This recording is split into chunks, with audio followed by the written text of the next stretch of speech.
Hello everyone, welcome to James kitchen world. అందరూ ఎలా ఉన్నారు? ముందుగా అందరికీ వినాయక చవితి శుభాకాంక్షలు.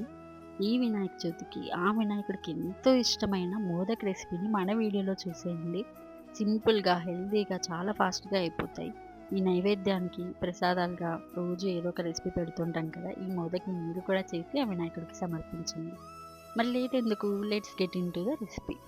ముందుగా ఒక 10 కాజూస్ని ఇలా తీసుకోండి. కాజూస్, అలాగే ఒక 2 స్పూన్స్ వాటర్ మెలన్ సీడ్స్, అలాగే 2 స్పూన్స్ పంకిన్ సీడ్స్, అలాగే 10 బాదం తీసుకొని ఇలా బాగా గ్రైండ్ చేసుకోండి. మరీ మెత్తగా కాకుండా ఇలా కొంచెం కోర్స్గా చేసుకుంటే చాలా బాగుంటుంది.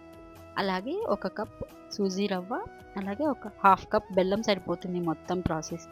అలాగే ఇక్కడ నా దగ్గర గ్రేటెడ్ పౌడర్ ఉందండి, కోకోనట్ పౌడరు. మీ దగ్గర ఇది లేకపోతే పచ్చి కొబ్బరి తురుమైనా తీసుకోవచ్చు, గ్రైండ్ చేసైనా వేసుకోవచ్చు.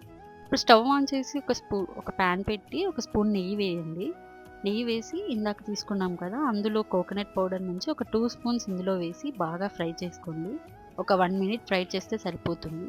ఇప్పుడు ఆల్రెడీ డ్రై ఫ్రూట్ పౌడర్ కూడా గ్రైండ్ చేసి పెట్టుకున్నాం కదా, అది కూడా వేసి ఒక 1 మినిట్ ఈ నెయ్యిలో బాగా ఫ్రై చేయండి. నెయ్యి ఫ్లేవర్ బాగా తగలాలి, అప్పుడే మంచి టేస్టీగా ఉంటుంది. అలాగే ఇందాక తీసుకున్న బెల్లంలో నుంచి కూడా నేను ఒక స్పూన్ బెల్లం ఇందులో వేస్తున్నాను. దానివల్ల స్టఫింగ్ చాలా స్వీట్గా, టేస్టీగా బాగుంటుంది, కొంచెం స్వీట్ తగులుతూ.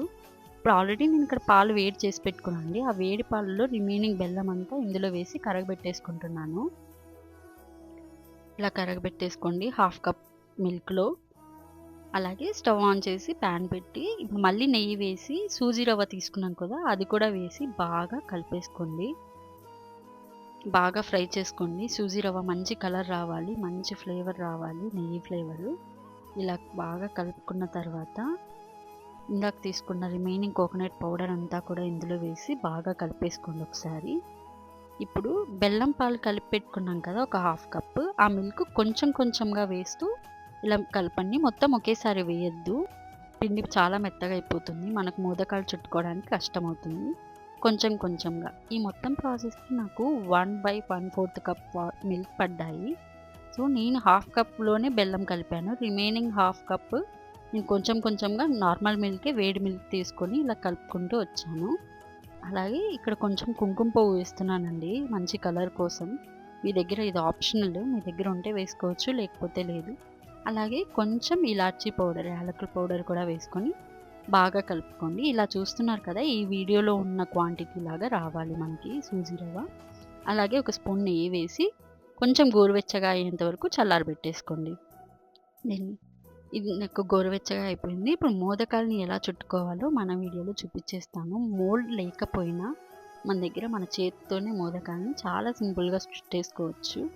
ఇలా కొంచెం పిండిని అరచేతిలోకి తీసుకొని ఇలా మెత్తగా ఒత్తేసుకోండి, చుట్టూ క్రాక్స్ లేకుండా. అలాగే కొంచెం స్టఫింగ్ రెడీ చేసుకున్నాం కదా, డ్రై ఫ్రూట్ పౌడర్, ఆ స్టఫింగ్ పౌడర్ని కూడా ఇందులో వేసి చుట్టూ ఫోల్డ్ చేస్తూ మెల్లగా ఫోల్డ్ చేయండి. క్రాక్స్ వచ్చినా ఏం పర్లేదు, మళ్ళీ కవర్ చేసుకోవచ్చు. ఇలా ఫోల్డ్ చేసుకుంటూ మోదకాలను చుట్టేసుకోవాలి మెల్లగా.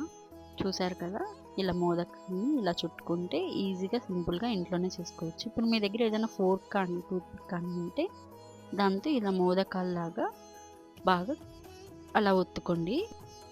చూసారు కదా, మోదకాలు ఇలా ఒకటి దాని తర్వాత ఒకటి అన్ని మోదకాలు రెడీ చేసేసుకోండి. మా వీడియో కనుక మీకు నచ్చినట్టయితే please do like, share and subscribe to the James kitchen world. Thank you.